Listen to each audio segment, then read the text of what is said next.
para falar do São Paulo nesse empate aí e de tudo que envolveu, né, Hernan, a reestreia do Rogério Ceni. Bom dia. Tudo bem, Barreto? Bom dia a todos. Você sabe que eu recebi uma mensagem de um amigo são paulino hoje de manhã, disse o seguinte: resumo do jogo, jogamos como nunca, empatamos como sempre. Sexto empate seguido, Hernan? Sexto seguido, nunca na história do clube, do clube, 6 empates seguidos assim em competições nacionais, é algo histórico para o São Paulo, mas claro, de forma negativa.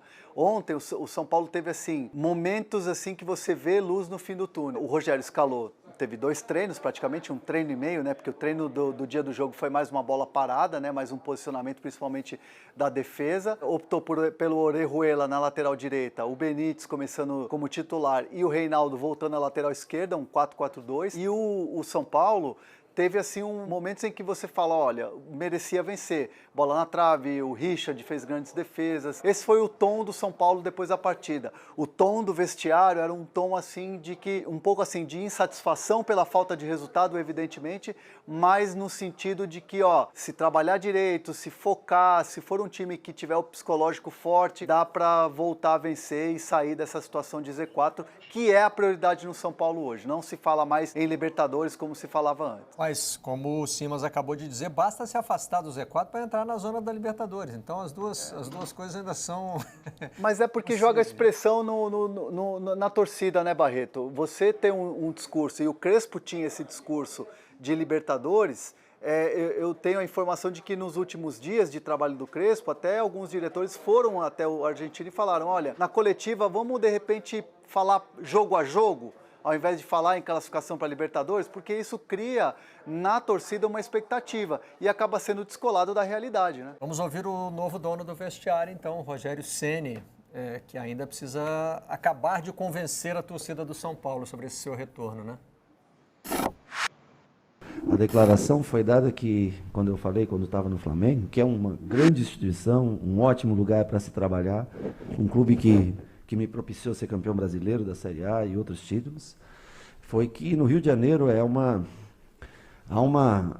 é diferente de São Paulo. A torcida é muito dividida entre os 3 grandes, né? E no Rio de Janeiro, existem mais de 700 favelas no Rio de Janeiro. É praticamente uma exceção social você vestir a camisa do Flamengo e estar... você faz parte daquela comunidade, você faz parte daquele grupo. Essa é a grande diferença. O respeito que eu tenho ao Flamengo, a todos os outros times nos quais eu trabalhei, nos quais eu enfrentei, não diminui o quanto eu gosto, o quanto eu me identifico com esse clube. Vocês entenderam bem o que o Rogério quis colocar ali? Sim, Hernan? Sim, é que assim, o Rogério deu uma declaração dizendo que o Flamengo era diferente de tudo que ele tinha visto, que ele tinha trabalhado durante muito tempo no São Paulo e que ali era diferente. Só que o contexto da fala do Rogério, a fala do Rogério acabou causando um impacto na torcida do São Paulo diretamente. A torcida do São Paulo falou, Rogério, você é um ídolo como jogador, ganhou o que ganhou como jogador, mas agora que você é treinador, beleza, você é um treinador do futebol, beleza. Tá lá. Causou uma mágoazinha. Ontem o Rogério foi muito celebrado quando ele chegou no Morumbi, né? Aliás, quando eu fui fazer a entrevista com ele antes do jogo, que é o protocolo agora, tinha torcedor chegando, o torcedor ficou eufórico, gritando o nome do Rogério. Só que assim, quando ele chega no São Paulo, ele tem que consertar de alguma maneira essa rusga que ficou com essa entrevista. E aí ele explica o contexto, que o Flamengo é diferente no Rio de Janeiro, que o Flamengo é diferente do que é São Paulo, que é muito bem dividido. Que aqui a gente tem a rivalidade, a gente tem torcida do Corinthians, tem torcida do Palmeiras, tem torcida do Santos e a do São Paulo. É tudo muito bem definido. E que aquilo que eles falou do Flamengo não tem a ver diretamente com o São Paulo. E ele me disse antes do jogo que só aceitou a proposta do São Paulo porque era o São Paulo. E outros dirigentes me diziam antes do jogo também, o São Paulo mexe com o Rogério. O Rogério tá pilhado, o Rogério tá com uma energia diferente, porque é o São Paulo. Tem uma história que não dá para negar, é grandiosa, e agora como treinador ele tenta recuperar algo que ficou perdido lá em 2017. E assim ele se reaproxima do torcedor do São Paulo e magoa os torcedores de Vasco, Fluminense e Botafogo, né?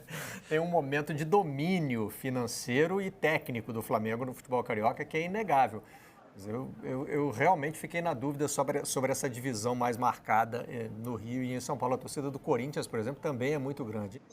Declaração para tentar se reconciliar com parte da torcida que não gostou da declaração dele quando estava aqui no Rio, né? A rigor é uma declaração que, do ponto de vista, não é para, com toda sinceridade, me desculpa, Rogério, mas essa análise, essa interpretação e não sei o que e tal, com toda sinceridade, é boa, né, para se reconciliar com a torcida do São Paulo, mas não é para levar a sério. Você imagina isso, né? Imagine. Eu penso num vascaíno, no tricolor vendo isso, a questão das 700 e tantas favelas. Não dá. Pronto, se reconciliou com a torcida do São Paulo, agora não precisa mais fazer esse tipo de comparação.